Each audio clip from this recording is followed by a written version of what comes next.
बिस्मिल्लाहिर्रहमानिर्रहीम अस्सलामुअलैकुम रहमतुल्लाह। एक तरफ कोट लखपत जेल के अंदर इमरान खान की जो पंजाब की लीडरशिप है और उसे लीड करने वाला शाह महमूद कुरैशी, उसके साथ मुलाकातें हुई हैं जिसमें मियां महमूद रशीद भी शामिल हैं। फिर उसके बाद सेनेटर एजाज चौधरी, सरफराज चीमा, उमर सरफराज चीमा, डॉक्टर यास्मिन राशिद और पूरी एक जो पंजाब की लीडरशिप है। चौधरी परवेज इलाही के बाद पंजाब की लीडरशिप को लीड करने का जो टास्क दिया गया है, जिम्मेदारी दी गई है, वो दी गई है शाह महमूद कुरैशी को।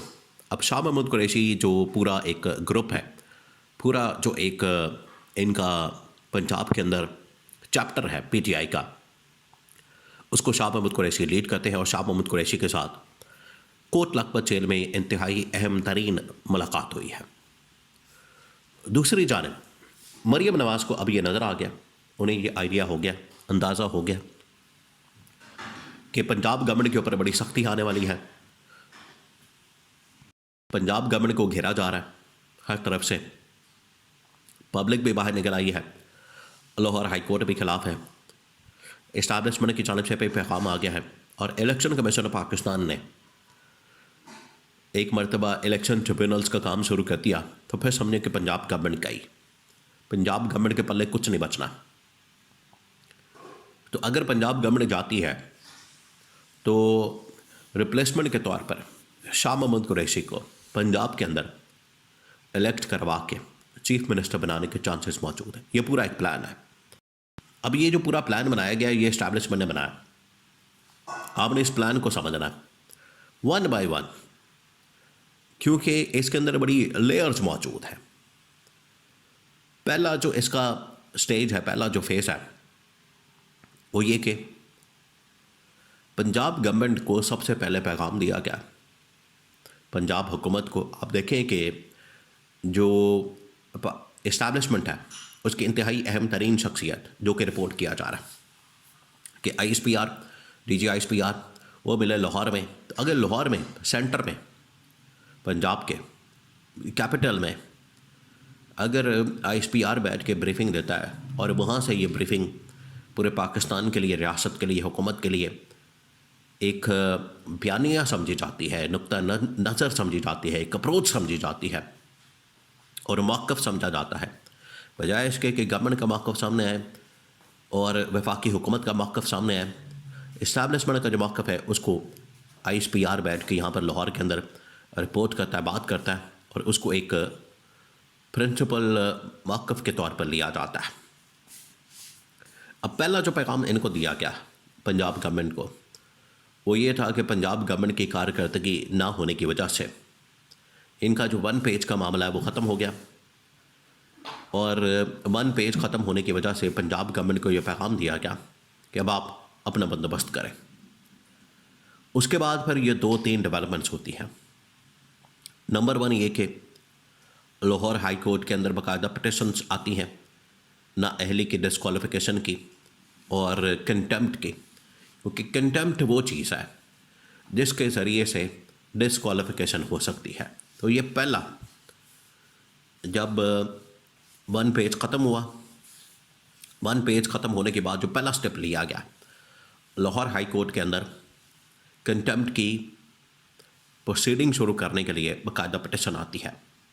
नंबर 2, उसके बाद ये जो काम किया गया कि इलेक्शन ट्रिब्यूनल्स को एक्टिवेट करने के लिए ज़िम्मेदारी बाकायदा तौर पर दी गई लाहौर हाई कोर्ट और चीफ जस्टिस आलिया नीलम को। उन्होंने इस काम को करने के लिए जो जजेस की मुकम्मल क्वांटिटी, तादाद पूरी करने के लिए उन्होंने जजेस डिमांड कर लिया, तकरीबन को 10-15-20, कि आप इनकी अप्रूवल दें, इनको लाहौर हाई कोर्ट के अंदर लगाया जाए, तैनात किया जाए, इनकी तकर्री की जाए।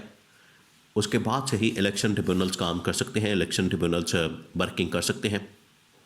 उसके बगैर ये पॉसिबल नहीं, क्योंकि जजेस की कमी है।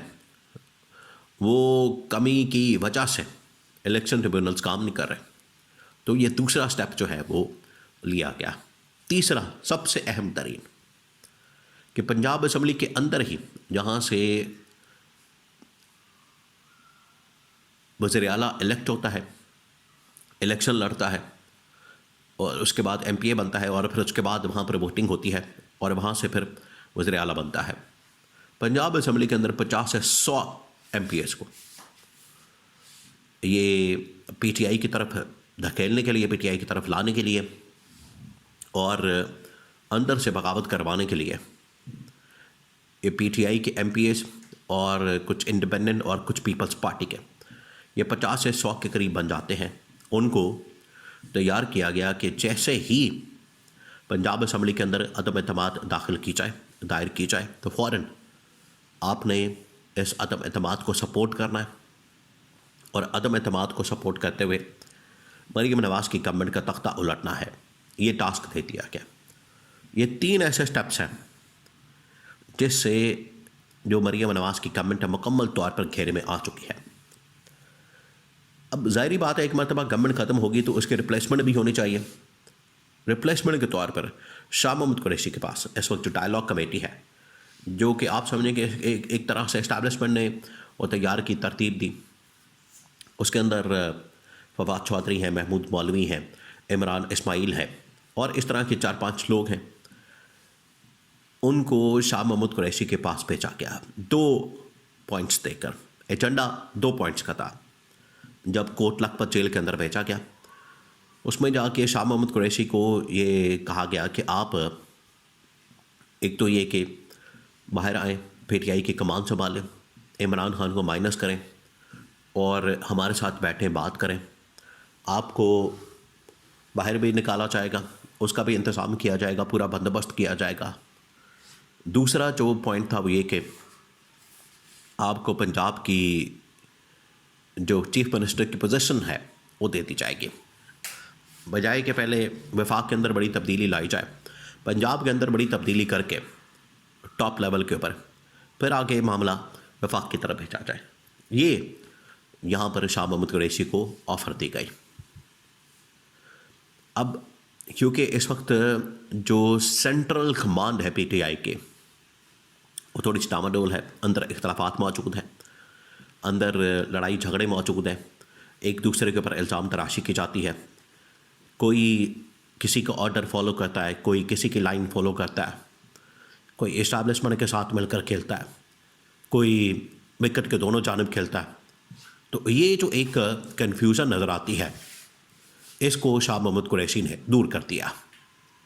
उन्होंने इसके ऊपर कैटेगोरिकली मौक़िफ़ इख्तियार किया कि जब तक इमरान खान से हमारी मुलाकात न करवा दी जाए, चाहे आप अटियाला के अंदर मुलाकात करवा दें या फिर अगर इमरान खान को बाहर किसी हॉस्पिटल के अंदर शिफ्ट किया जाता है तो वहाँ पर मुलाकात करवा दें।